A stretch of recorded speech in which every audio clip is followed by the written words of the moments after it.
केवल सम्यक पार्टी में लोकतंत्र है या जो इस समय वर्तमान में सरकार में बैठी हुई पार्टी है उसके पास लोकतंत्र है संगठन में। तमाम जातिवादी परिवारवादी पार्टियां केवल अपने भले की बात कर रहे हैं, 90% समाज की बात नहीं कर रही हैं। लेवल तक सबकी एजुकेशन फ्री हो और गुणवत्तापूर्ण हो। गुणवत्तापूर्ण लगभग फ्री तो आज भी है, हालांकि पूरी तरीके से फ्री नहीं है, बिल्कुल फ्री होनी चाहिए और गुणवत्तापूर्ण हो। हमारी पार्टी का एक ही नारा है, न जातिवाद, न वंशवाद, न परिवारवाद। हम इस देश के 90% समाज के लोगों को बारी बारी से मुखिया बना करके लखनऊ दिल्ली का राजा बनाना चाहते हैं। परिवार से ही लेकर के रिलेटेड लेकर के ही राष्ट्रीय अध्यक्ष बनाएंगे। वो राष्ट्रीय अध्यक्ष पद को कभी छोड़ना ही नहीं चाहते, इसीलिए आने वाले समय में उनकी पार्टी गर्त में जाने वाली है, जो परिवारवाद जातिवाद की पार्टी बना करके घूम रहे हैं। कि कम से कम 12th लेवल तक यानी माध्यमिक स्तर तक की शिक्षा पूरी तरीके से सरकार के नियंत्रण में और फ्री हो। साथियों नमस्कार, मैं हूं विवेक सिंह और आप देख रहे हैं क्लाउड नेटवर्क। हम इस समय लखनऊ में यहाँ पे सम्यक पार्टी की जो प्रदेश स्तरीय मीटिंग थी। यहाँ पे प्रदेश के सभी प्रदेश अध्यक्षों को बुलाया गया था और बुलाने के बाद इनसे बात करेंगे क्या इनका एजेंडा था, क्यों बुलाया गया, किस तरह से ये मीटिंग रखी थी, क्या कारण था। हमारे साथ इस समय राष्ट्रीय अध्यक्ष विश्वकर्मा जी से बात करेंगे कि इस मीटिंग का क्या उद्देश्य था और सम्यक पार्टी किन मुद्दों के साथ आगे काम कर रही है। सर, आपका बहुत बहुत स्वागत है। धन्यवाद सर, आपके सभी दर्शकों को भी धन्यवाद। क्या कहें सर, आज की जो मीटिंग रखी गई है सम्यक पार्टी की, आपने प्रदेश के सभी अधिकारियों को बुलाया, प्रदेश अध्यक्षों को बुलाया, तो क्या उद्देश्य था आज की मीटिंग? नहीं, सभी प्रदेश अध्यक्षों को बुलाया गया था, लेकिन अपरिहार्य कारणवश ये राष्ट्रीय स्तर की जो बैठक थी उसको स्थगित करके प्रदेश स्तरीय बैठक हमने किया, जिसमें हमारे कई जिलाध्यक्ष और प्रदेश के सभी पदाधिकारी और उत्तर प्रदेश में निवास करने वाले सभी राष्ट्रीय पदाधिकारी उपस्थित रहे। पार्टी के संगठन के विस्तार के बारे में चर्चा हुई, पार्टी को चलाया जाए, प्लस आगामी 2027 में आने वाले विधानसभा चुनाव की तैयारी के पर्पज से ये बैठक बुलाई गई थी। पार्टी के क्या एजेंडे हैं, किन मुद्दों के साथ पार्टी काम करे, क्योंकि पार्टियां तो देश में बहुत सारी पार्टियां, कई सारी पार्टियां देश में काम कर रही है, उनमें से आप भी एक हैं। आप उन सबसे अलग कैसे? हमारी पार्टी का एक ही नारा है, न जातिवाद, न वंशवाद, न परिवारवाद। हम इस देश के 90% समाज के लोगों को बारी बारी से मुखिया बना करके लखनऊ दिल्ली का राजा बनाना चाहते हैं। सबको हक और अधिकार मिले, सब का नेता हो और सब लखनऊ दिल्ली की कुर्सी पर बैठ करके शासन करें। हमारा मुख्य एजेंडा यही है। ये तमाम जातिवादी परिवारवादी पार्टियां केवल अपने भले की बात कर रहे हैं, 90% समाज की बात नहीं कर रही हैं। सभी लोग यही तो कह रहे हैं, जातिवाद परिवार सबको खिलाफ कर रहे हैं, लेकिन आप उनसे कैसे अलग हैं? सब लोग यही बात कर रहे हैं, संविधान लोकतंत्र सब बात कर रहे हैं, आप भी वही कह रहे हैं। किसी भी पार्टी में हमको आप बता दीजिए लोकतंत्र है, केवल सम्यक पार्टी में लोकतंत्र है या जो इस समय वर्तमान में सरकार में बैठी हुई पार्टी है उसके पास लोकतंत्र है संगठन में। नहीं, जितनी भी पार्टियां हैं वो सब परिवारवादी पार्टियां।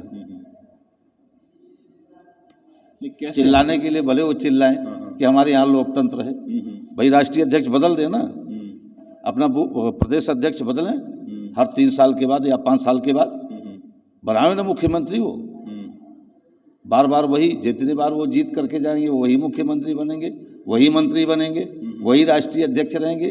तो फिर वो जातिवादी पार्टी है ना, परिवारवादी पार्टी है। हमारी पार्टी तो बूथ से लेकर के राष्ट्रीय स्तर तक हर 3 साल के बाद बदल दिए जाते हैं। मतलब राष्ट्रीय अध्यक्ष पार्टी को बदलने, संगठन में बदलाव करने से आप लोकतंत्र स्थापित करें? भाई जैसे देश लोकतांत्रिक है, संगठन भी लोकतांत्रिक होना चाहिए। तो अभी आगे की क्या योजना है आप लोगों की? अभी जैसे आपने चुनाव की बात करी, तो आगे और जैसे पूरे देश में आपकी पार्टी कहाँ कहाँ तक विस्तार है? इस समय हम 22 प्रांतों में हमारी पार्टी का काम चल रहा है। अभी हमारे राष्ट्रीय उपाध्यक्ष राजमानी सुभैया राय जी कल बंगलौर में बैठक लिए थे। उससे एक दिन पहले 24 को मैसूर में बैठक थी। फिर उन्होंने आंध्र प्रदेश में बैठक किया, उड़ीसा में किया, पश्चिम बंगाल के कोलकाता में किया, आसाम में किया, मणिपुर में किया। वो 9 तारीख से भ्रमण करते हुए कल वो बेंगलोर में अंतिम बैठक करके वो अपने पैतृक आवास नागपुर वापस आ रहे हैं। आना था उनको यहाँ भी, लेकिन किन्हीं कारणों बस प्लेन का टिकट ज़्यादा होने की वजह से हमने कहा अभी पार्टी कमज़ोर है, इतना पैसा बर्बाद मत करिए। फिर आप लोग जनवरी में बेंगलोर में मीटिंग रख रहे हैं तो वहाँ उधर सब लोगों को इकट्ठा करिए, इसलिए वो लोग नहीं है। नहीं तो दक्षिण भारत के भी हमारे सभी प्रेसिडेंट आने वाले थे। आपने परिवारवाद और जातवाद की लोकतंत्र की बात करी है, लेकिन अभी एक विपक्ष बहुत जोरों शोरों से एक मुद्दा उठा रहा है कि जाति जनगणना होनी चाहिए, सामाजिक न्याय की बात होनी चाहिए, संविधान की बात होनी चाहिए। किस तरह देखते हैं सब चीज़ों?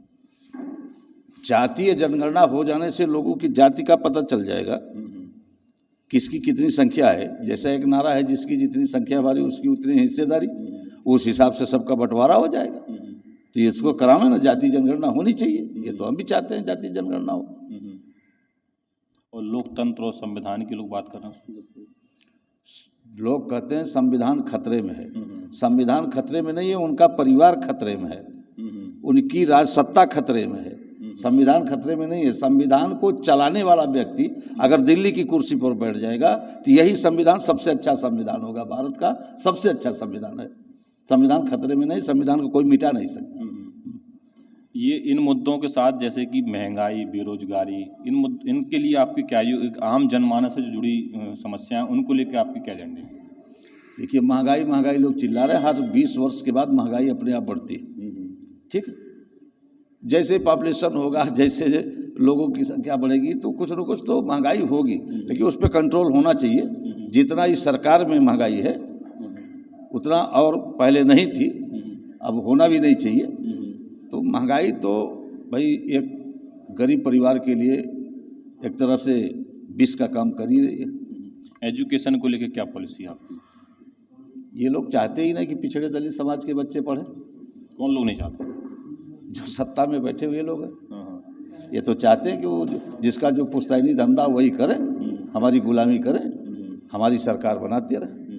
आप लोग क्या करेंगे जब आप लोग आएंगे?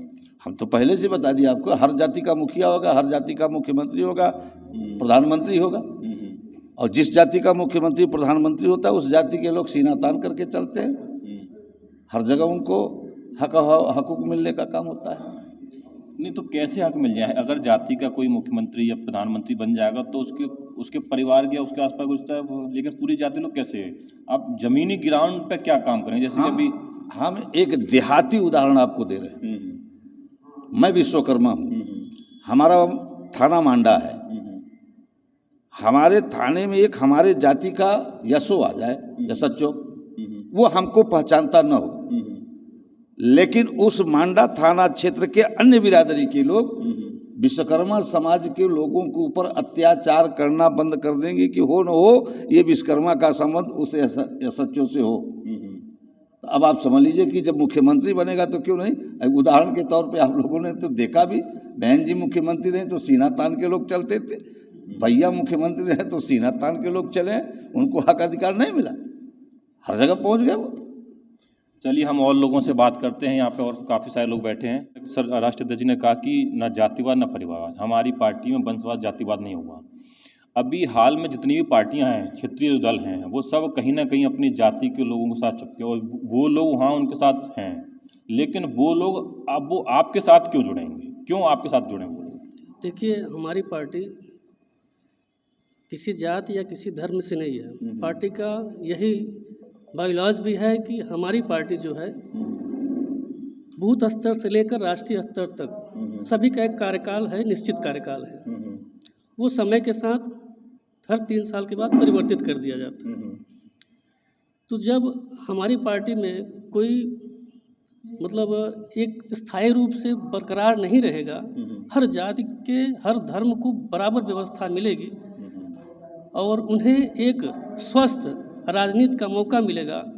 आने वाले समय में जब उन्हें पार्लियामेंट में सांसद और मुख्यमंत्री, प्रधानमंत्री और अच्छी राजनीति करने का मौका मिलेगा तो निश्चित है सभी जातियाँ हमसे जुड़ेंगी, क्योंकि ये जात की पार्टी है ही नहीं, किसी धर्म की पार्टी है ही नहीं। और रही पार्टियों की बात, वो जात की पार्टी हम क्यों कह रहे हैं उनको? क्योंकि अगर वो राष्ट्रीय अध्यक्ष बन गए हैं तो या तो वो बनेंगे या आने वाले समय में अपने ही बच्चे को बनाएंगे या अपनी बीवी को राष्ट्रीय अध्यक्ष बना देंगे, हाँ, या खुद के परिवार से ही लेकर के रिलेटेड लेकर के ही राष्ट्रीय अध्यक्ष बनाएंगे। वो राष्ट्रीय अध्यक्ष पद को कभी छोड़ना ही नहीं चाहते, इसीलिए आने वाले समय में उनकी पार्टी गर्त में जाने वाली है, जो परिवारवाद जातिवाद की पार्टी बना करके घूम रहे हैं। अभी आपने एक बात कही कि हम स्वस्थ राजनीति करेंगे, तो क्या अभी स्वस्थ राजनीति नहीं हो रही? बिल्कुल नहीं, स्वस्थ राजनीति नहीं हो रही है। स्वस्थ राजनीति का मतलब है कि इस देश में हर जाति, धर्म, वर्ग और संप्रदाय के लोग रहते हैं और सभी को बराबर राजनीति करने का मौका मिलना चाहिए। ये नहीं है कि एक ही जात के लोग या एक ही संप्रदाय के लोग या धर्म के नाम पर एक ही धर्म के लोग भारत में असहिष्णु राजनीति करें। इसीलिए हमारी पार्टी आने वाले समय में भारत को स्वस्थ राजनीति देगी। कि जो कार्यकारिणी की जो अभी आपकी बैठक हुई है, इसमें विस्तार की बात हुई कि पार्टी का विस्तार करेंगे, तो विस्तार कैसे करेंगे आप? हमने जो मीटिंग की है उसमें जो पदाधिकारी हैं राष्ट्रीय कार्यकारिणी के, प्रदेश कार्यकारिणी के और जिलाध्यक्ष, विशेष रूप से राष्ट्रीय कार्यकारिणी के जो पदाधिकारी हैं उनको मंडलों की जिम्मेदारी दे दी गई है कि एक पदाधिकारी इस मंडल में, एक पदाधिकारी इस मंडल में काम करेगा और अपने संगठन का विस्तार करेगा। वहाँ पर जहाँ पर जिलाध्यक्ष नहीं है वहाँ पर जिलाध्यक्ष नियुक्त करेगा और धीरे धीरे जिलाध्यक्ष के माध्यम से बूथ लेवल तक विस्तार करेगा। और उसके लिए हमारी जो पार्टी की विचारधारा है उसका सहारा लेगा, उसके माध्यम से विस्तार होगा। जैसे आपने कहा सहारा लेगा, उसके माध्यम से बूथ स्तर के माध्यम से आप लोग सहारा। एजुकेशन को लेकर आपकी क्या पॉलिसी है, आपकी पार्टी क्या पॉलिसी है एजुकेशन? हमारी एजुकेशन की जो पॉलिसी है उसमें हम चाहते हैं कि कम से कम 12th लेवल तक यानी माध्यमिक स्तर तक की शिक्षा पूरी तरीके से सरकार के नियंत्रण में और फ्री हो। जब फ्री वहाँ तक 12th लेवल तक, उसके आगे जो होगी वो वंचित जो हैं यानी आर्थिक रूप से गरीब हैं, सामाजिक आर्थिक रूप से वंचित हैं, उनके लिए आगे भी फ्री हो। उसके 12th के बाद जो जिनके पास पैसे हैं उनके लिए भले ही ना फ्री हो, उनके लिए टफ कॉम्पिटिटिव एग्ज़ाम के तहत सबका रिक्रूटमेंट हो। जो वंचित हैं उनको बाद में सब्सिडी दे दी जाए और जिनके पास पैसे हैं उनको सब्सिडी देने की ज़रूरत नहीं है। लेकिन 12th लेवल तक सबकी एजुकेशन फ्री हो और गुणवत्तापूर्ण हो। गुणवत्तापूर्ण लगभग फ्री तो आज भी है, हालांकि पूरी तरीके से फ्री नहीं है, बिल्कुल फ्री होनी चाहिए और गुणवत्तापूर्ण हो। जैसा कि हम यदि कंपेयर करें तो 12th लेवल तक की सरकारी जो शिक्षा है आज प्राइवेट की तुलना में कम गुणवत्तापूर्ण है। और इसके आगे जब देखेंगे ग्रेजुएशन लेवल पर उच्च शिक्षा में जाते हैं तो सरकारी शिक्षा ज़्यादा गुणवत्तापूर्ण है और प्राइवेट की है वो कम गुणवत्तापूर्ण है। तो हम 12th वो आगे की तो है ही है गुणवत्तापूर्ण, वहाँ पर टफ कॉम्पिटिटिव एग्जाम से जाएंगे और 12th लेवल तक गुणवत्तापूर्ण सरकारी शिक्षा हो। अब आप गुणवत्तापूर्ण है क्यों नहीं, उसमें शिक्षकों का कम योगदान यानी उनका कारण कम है कि शिक्षक योगदान नहीं करते हैं या वो ठीक से पढ़ाते नहीं, उनका दोष कम है। ज़्यादा दोष उसकी व्यवस्था करने वालों का है। ऐसा नहीं है कि सरकारी शिक्षा सुधारी नहीं जा सकती। आप भारत में ही केंद्रीय विद्यालय देख लीजिए, नवोदय विद्यालय देख लीजिए, ये दोनों केंद्र सरकार चलाती है और इनकी शिक्षा प्राइवेट के जो पब्लिक स्कूल्स हैं उनसे अच्छी है, गुणवत्तापूर्ण है।